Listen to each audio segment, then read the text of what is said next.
Assalamualaikum warahmatullahi wabarakatuh. Ananda sekalian, apa kabar semuanya? Wah, alhamdulillah semuanya baik-baik ya.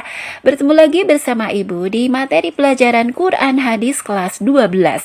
Nah, agar pertemuan kita ini senantiasa Allah permudah dan tentu saja penuh berkah, sebelum pembelajaran dimulai, seperti biasanya mari kita berdoa dulu ya. Bismillahirrahmanirrahim. Rabbishrah li sadri wa yassir li amri wahlul 'uqdatam min lisani yafqahu qawli ya fattahu ya alim. Shadaqallahul azim. Nah, Ananda sekalian, masih ingat kan pertemuan kita minggu lalu membahas apa coba? Iya, betul sekali. Minggu lalu kita ngebahas Quran Surat Al-Alaq ayat 1-5, yaitu tentang mengembangkan ilmu pengetahuan dan teknologi. Seperti janji Ibu kemarin, maka kali ini kita akan melanjutkan materinya, yaitu mengembangkan ilmu pengetahuan dan teknologi menurut Quran Surat Yunus ayat 101, Quran Surat Al-Baqarah ayat 164, dan Quran Surat Al-Hujurat ayat 6, di mana ketiga surat ini adalah tanda-tanda kebesaran dan kekuasaan Allah mengenai ilmu pengetahuan dan teknologi. Mari kita baca bersama ayat-ayatnya ya. A'udzu billahi minasy syaithanir rajim. Bismillahirrahmanirrahim.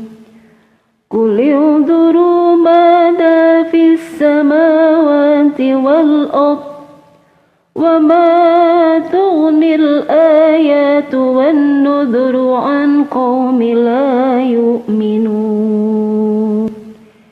Inna fi khalqis samawati wal ardi wa ikhtilafil laili wan nahar واختلاف الليل والنهار والفلك التي تجري في البحر بما ينفع الناس وما أنزل الله من السماء من ماء فأحيا به الأرض بعد موتها وبث فيها من كل دابة وتصريف الرياح والسحاب المسحور بين السماء والأرض لآيات لقوم يعقلون. يا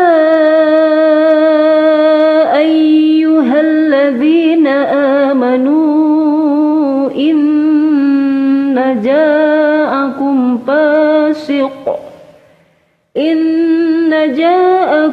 فاسق بنبأ فتبينوا أن تصيبوا قوما بجهالة فتصبحوا على ما فعلتم نادمين. Quran Surat Yunus ayat 101, Quran Surat Al-Baqarah ayat 164, dan Quran Surat Al-Hujurat ayat 6. Mari kita bahas Quran Surat Yunus ayat 101, anak-anak sekalian. Menjelaskan tentang perintah Allah untuk memperhatikan gejala-gejala alam. Maksudnya adalah hukum alam yang Allah anugerahkan pada diri manusia adalah ada dua kecenderungan yang saling bertolak belakang. Misalnya beriman dan kufur, berbuat baik dan buruk, taat atau maksiat. Nah, kedua kutub ini, anak-anak sekalian, saling tarik-menarik. Nah, untuk itu, Allah memerintahkan kepada manusia untuk menggunakan akal pikiran mereka untuk memikirkan tanda-tanda kekuasaan Allah mengenai kecenderungan bagi manusia yang mau berpikir, yang beriman, maka manusia akan membuka hati untuk menerima kebenaran. Tapi sebaliknya, anak-anak sekalian, jika kebenaran kebesaran Allah di langit dan di bumi serta diutusnya para rasul ternyata tidak menjadikan mereka beriman, maka otomatis malah menutup hatinya untuk menerima kebenaran. Na'udzubillahi min dzalik.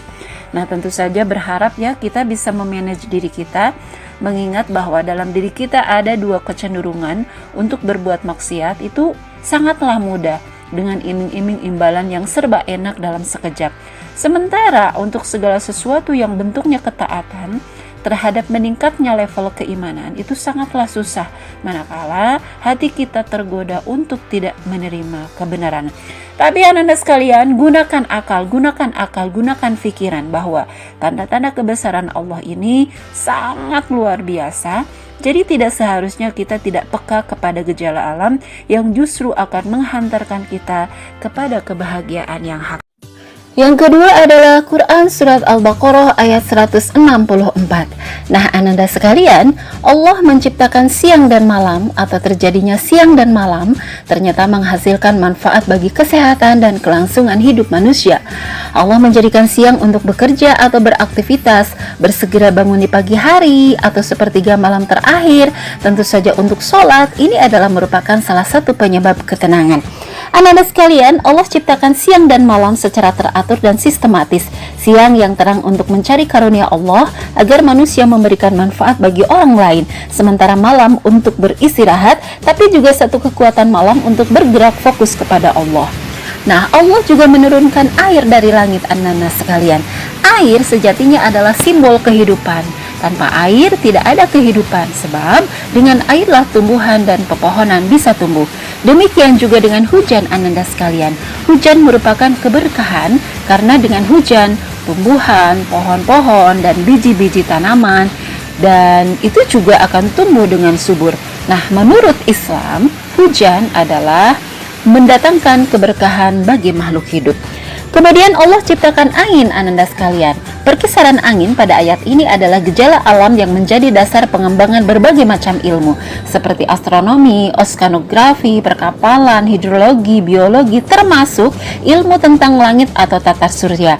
Nah, secara tersirat disebutkan dalam ayat ini, tentu saja bagi orang yang mau berpikir, merenung akan menemukan isyarat ilmu pengetahuan tersebut dan bahkan sampai menemukan keyakinan akan kemahakuasaan Allah Subhanahu wa Ta'ala.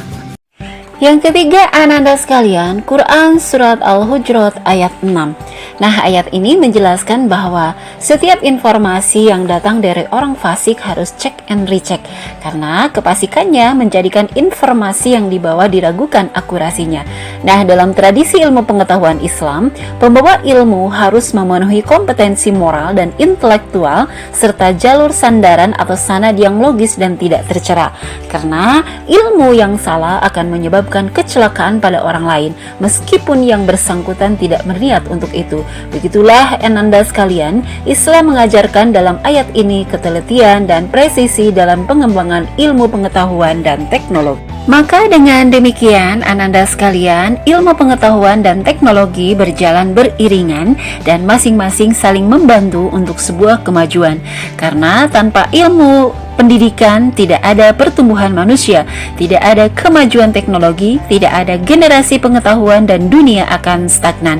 Nah, setelah kita menguasai ilmu pengetahuan dan teknologi, maka bisa membuat hidup lebih mudah. Karena ilmu pengetahuan telah memberi manusia kesempatan untuk mengejar masalah sosial seperti etika, estetika, pendidikan, dan keadilan untuk menciptakan budaya dan untuk memperbaiki kondisi manusia, kemudian menciptakan teknologi canggih yang bisa mempermudah pekerjaan manusia sehingga sumber daya alam yang ada di muka bumi ini lebih mudah dikelola dengan optimal dan berkualitas. Demikian materi kita kali ini, Ananda sekalian, dan kita tutup dengan bacaan hamdalah bersama. Alhamdulillahirabbil alamin. Assalamualaikum warahmatullahi wabarakatuh.